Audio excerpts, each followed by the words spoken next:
Hello everyone, मैं प्रशांत Kanoje, assistant professor zoology, government नागरिक कल्याण महाविद्यालय नंदिनी नगर, अहिवारा, दुर्ग, छत्तीसगढ़ से।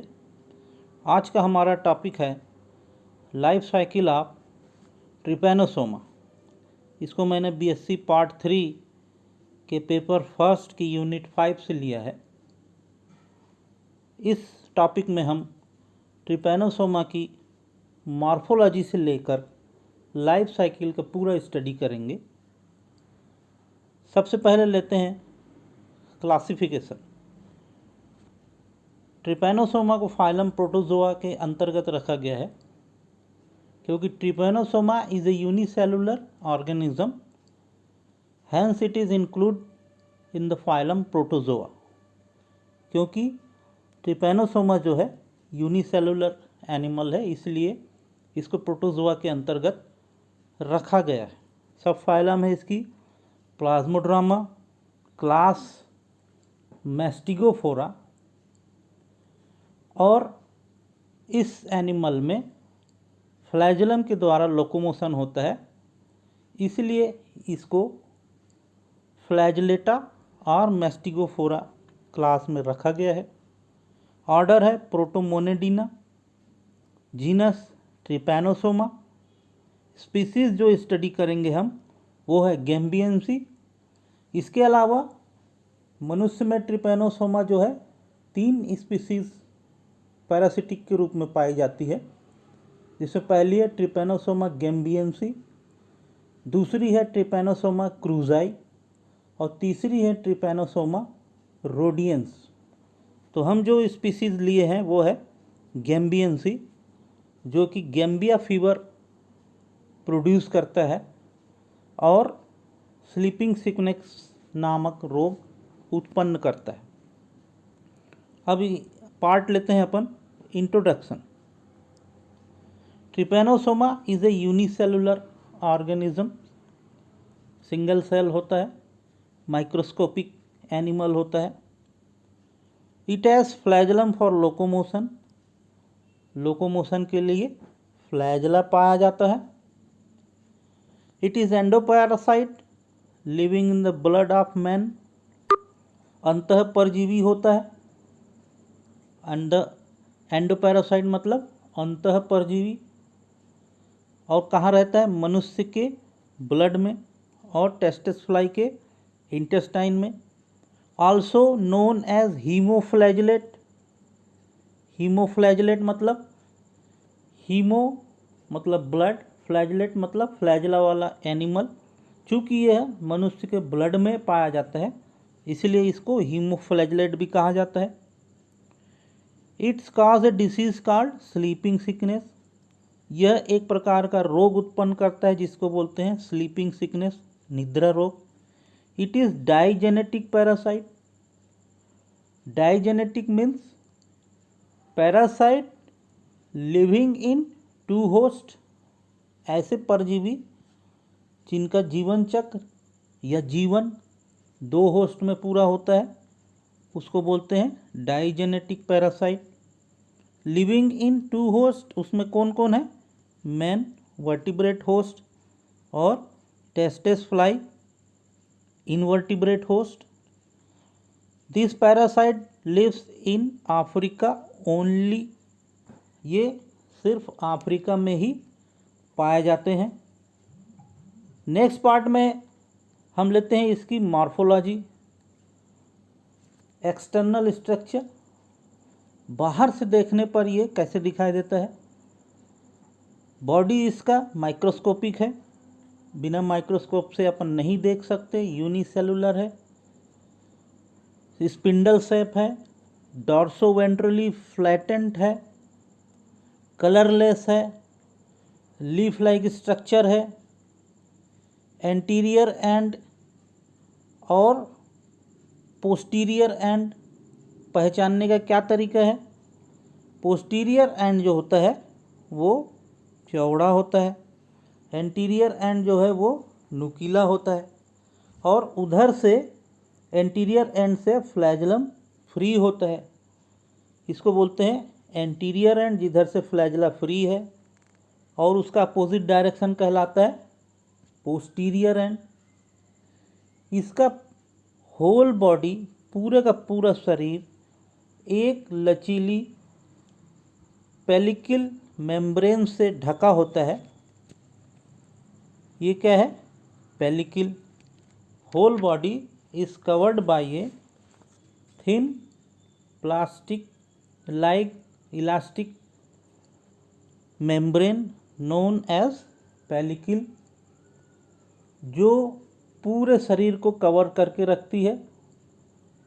इसके अंदर मायोनिम्स मसल्स पाए जाते हैं जो मूवमेंट में भी मदद करते हैं और ब्लड के प्लाज्मा में तैरने में मदद करते हैं। सेंटर बॉडी में एक गोल न्यूक्लियस पाया जाता है। यह न्यूक्लियस क्लियर बड़ा आकार का होता है, जिसके अंदर न्यूक्लियोलस और लंबी इसमें बेल्फेरोप्लास्ट पाए जाते हैं अंदर। इसके अलावा जब इलेक्ट्रॉन माइक्रोस्कोप से इसका न्यूक्लियस देखते हैं तो इसके अंदर डीएनए भी पाया जाता है, जो हेलिक्स स्ट्रक्चर होता है। माइटोकॉन्ड्रिया इसके साइटोप्लाज्म में पाए जाते हैं।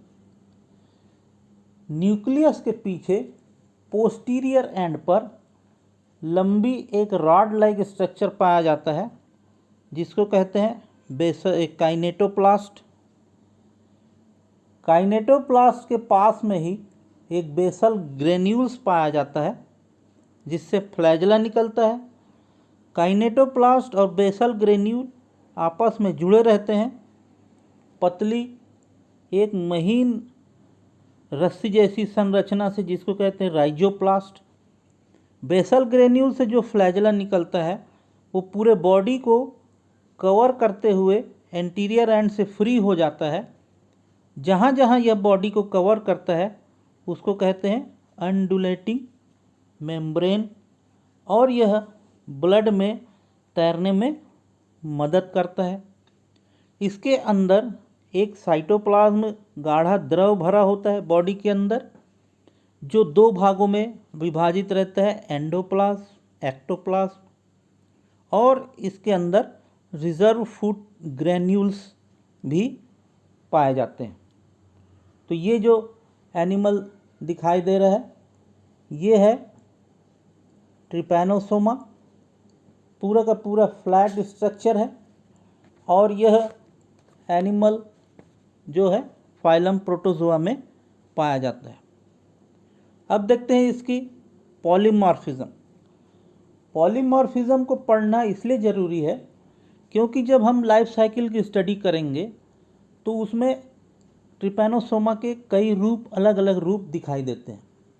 तो उसमें लिखा रहता है क्रिटिडियल फॉर्म, तो फिर आपको लगेगा कि ये क्रिटिडियल फॉर्म आया कहाँ से। इसलिए हम इसके पॉलीमॉर्फिज्म को स्टडी करना बहुत आवश्यक है। ट्रिपैनोसोमा जो है, पॉलीमॉर्फिज्म मतलब बहुरूपीय का रूप ग्रहण करना। तो ये पॉलीमॉर्फिक प्रदर्शित करता है।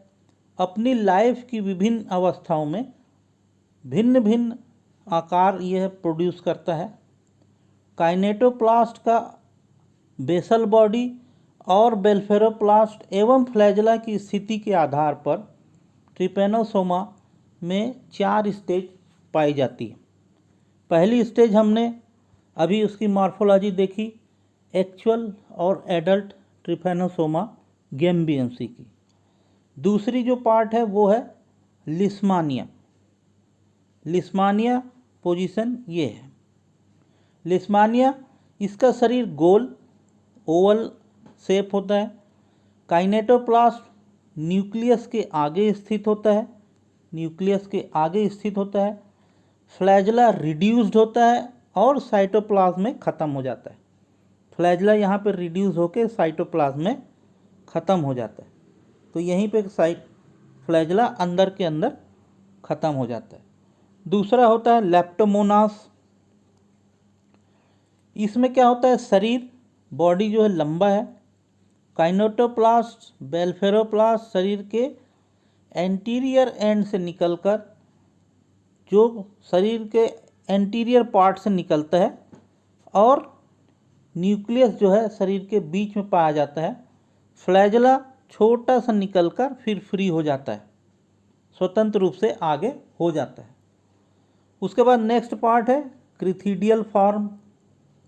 क्रिथिडियल स्टेज, इसमें शरीर लंबा होता है, न्यूक्लियस सेंटर में पाया जाता है, बेल्फेरोप्लास्ट काइनेटोप्लास्ट न्यूक्लियस के पास में स्थित होते हैं, और अंडुलेटिंग मेम्ब्रेन थोड़ी सी यहाँ पर बनती भी है, नहीं भी बनती। फ्लैजेला अंडुलेटिंग मेम्ब्रेन से आगे की ओर फ्री हो जाता है, मतलब ये फ्लैजेला यहाँ से आगे फ्री हो जाता है। इसको बोलते हैं क्रिथिडियल फॉर्म। और चौथा फॉर्म है एक्चुअल ट्रिपेनोसोमा फॉर्म, जिसको हमने मॉर्फोलॉजी में देखा। इसलिए पॉलीमॉर्फिज्म ट्रिपेनोसोमा का स्टडी करना इम्पॉर्टेंट है। देन लेते हैं इसकी लाइफ साइकिल। लाइफ साइकिल कैसी है? लाइफ साइकिल है डाइजेनेटिक। इसको अपना जीवन चक्र पूर्ण करने के लिए 2 होस्ट की आवश्यकता है। ये ऊपर वाला मैन है, ऊपर में अपन देख रहे हैं ये मैन है, और नीचे ये है ग्लोसिना पल्पेलिस, जो कि टेस्टेस फ्लाई है। टेस्टेस फ्लाई का जूलॉजिकल नेम है ग्लोसिना पल्पेलिस। ये हो गया इनवर्टिब्रेट होस्ट, मैन हो गया वर्टिब्रेट होस्ट।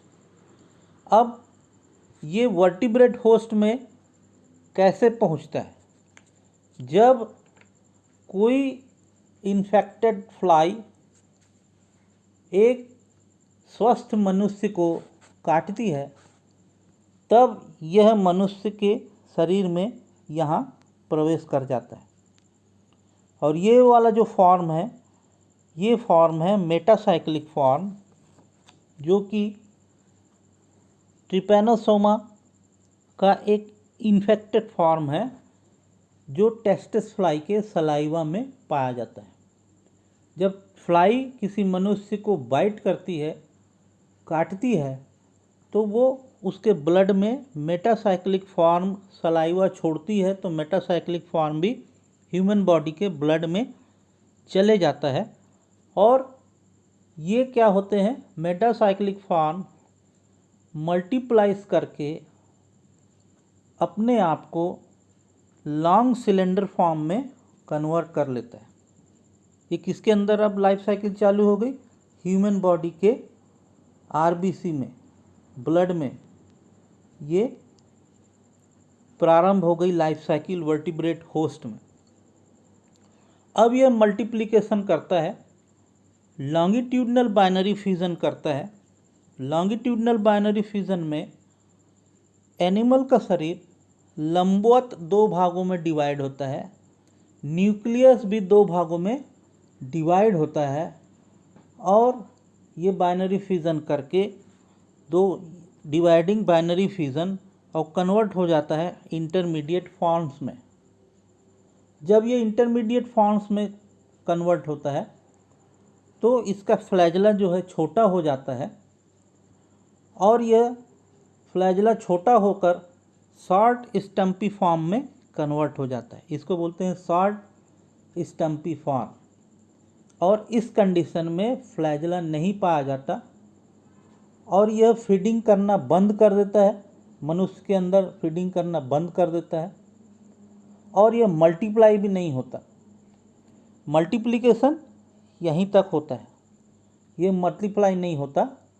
अब इसका फर्दर डेवलपमेंट, जब कोई टेस्टिस फ्लाई ऐसे इन्फेक्टेड मनुष्य को जिसमें कि शॉर्ट स्टम्पी फॉर्म का विकास हो चुका है, उसको बाइट करती है, तो ये इसके माउथ के थ्रू इसके मिड गट में ट्रांसफ़र हो जाते हैं। जैसे ही टेस्टिस फ्लाई मनुष्य को बाइट करती है, तो शॉर्ट स्टम्पी फॉर्म इसके गट में टेस्टिस फ्लाई के ट्रांसफ़र हो जाती है, और इलॉन्गेटेड फॉर्म में कन्वर्ट होकर लॉन्ग सिलेंडर फॉर्म का निर्माण करते हैं। अब इसमें मल्टीप्लिकेशन डिवीज़न होता है और फिर से ये लॉन्गिट्यूडनल डिवीज़न करते हैं, फिर बाइनरी फिजन हो रहा है यहाँ पर, और कन्वर्ट ये कहाँ पहुँचते हैं। अब ये यहाँ पर साइकिल काहे की हो रही है, प्रोवेंट्रिकुलस में हो रही है। बाइनरी फिजन करने के बाद ये एंटर्स करते हैं सलाइवरी ग्लैंड्स में और ट्रांसफॉर्म होते हैं क्रिथिडियल फॉर्म्स में, जो कि इसका पॉलीमॉर्फिक फॉर्म है। ये देखिए क्रिथिडियल फॉर्म में कन्वर्ट होता है।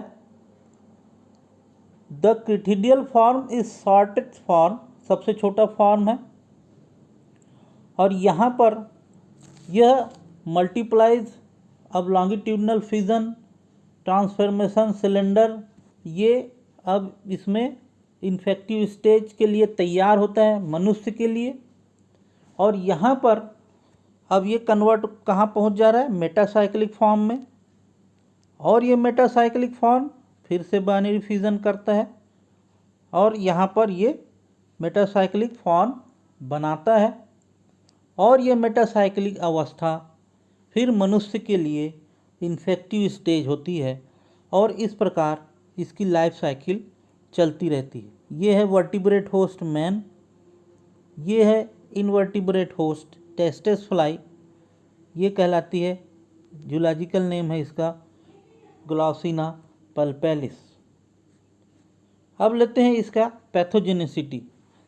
जब ये मनुष्य के ब्लड में ज़्यादा मल्टीप्लिकेशन होता है, मल्टीप्लिकेशन के दौरान ये सेरेब्रो स्पाइनल फ्लूइड में पहुंच जाते हैं, तब ये फीवर उत्पन्न करते हैं, एक डिसीज़ प्रोड्यूस करते हैं जिसको कहते हैं स्लीपिंग सिकनेस। तो यहाँ पैथोजेनिसिटी में क्या दिखा रहा है कि fever caused bye Trypanosoma is called Gambia fever. इसको स्लीपिंग सिकनेस भी कहते हैं, निद्रा रोग भी कहते हैं, गैम्बिया फीवर भी कहते हैं। और ये निम्न सिम्टम प्रोड्यूस करती है। रिकरेंट फीवर आता है, रुक रुक कर बुखार आता है, हेडेक होता है, एनीमिया खून की कमी होती है, वीकनेस थकान, लॉस ऑफ वेट वजन की कमी हो जाती है। अगर और ये फाइनली कहाँ ट्रेवल कर जाता है, सेरेब्रो स्पाइनल फ्लूइड में पहुंच जाता है। सेरेब्रो स्पाइनल फ्लूइड मतलब ब्रेन और स्कल के बीच में पाया जाने वाला फ्लूइड, जहाँ पर कि कनेक्शन ख़त्म हो जाता है बॉडी का ब्रेन का। तो मनुष्य जो है हमेशा नींद में रहता है। Ultimate result is death if not treated. अगर इलाज नहीं किया गया तो इसमें मृत्यु भी हो सकती है। अब लेते हैं इसका प्रोफाइलेक्सिस। क्या प्रिवेंशन करना चाहिए। प्रोफाइलेक्सिस मतलब प्रिवेंशन ही सबसे अच्छा बचाव का तरीका होता है। By killing the vector, vector मतलब जो वाहक, वेक्टर मतलब वाहक जो डिसीज़ को लेके जाते हैं, जैसे कि टेस्टेस फ्लाई ट्रिपेनोसोमा को लेके मनुष्य के पास जा रही है और मनुष्य में ट्रांसफ़र कर रही है, तो उस वेक्टर को ख़त्म कर देना चाहिए। Use of insecticide such as DDT, ये जो इंसेक्टिसाइड है इसका उपयोग करना चाहिए। Human population from endemic area में बी आइसोलेटेड। एंडेमिक और पेंडेमिक। एंडेमिक मतलब ऐसी जगह जहाँ पर ये बीमारी फैली हुई है, या कोई छोटा मोहल्ला है या कोई देश है, सिर्फ एक ही जगह पर है। पेंडेमिक मतलब पूरे देश में बहुत सारे जगहों पर ये बीमारी फैली हुई है, उसको पेंडेमिक कहा जाता है। तो अगर ये एंडेमिक के रूप में है तो ह्यूमन पॉपुलेशन को आइसोलेट कर देना चाहिए, अलग कर देना चाहिए। ये भी बचाव का एक तरीका है। By taking a injection of 1 gram of suramin every 2 और 3 मंथ। सुरानिन का इंजेक्शन हर 2 से 3 महीने में इसको लगवाना चाहिए। और इसका जो ट्रीटमेंट है, Gambia fever can be treated with the following drugs. इसमें है बायर 205 और पेंडामिन और लोमिडिन।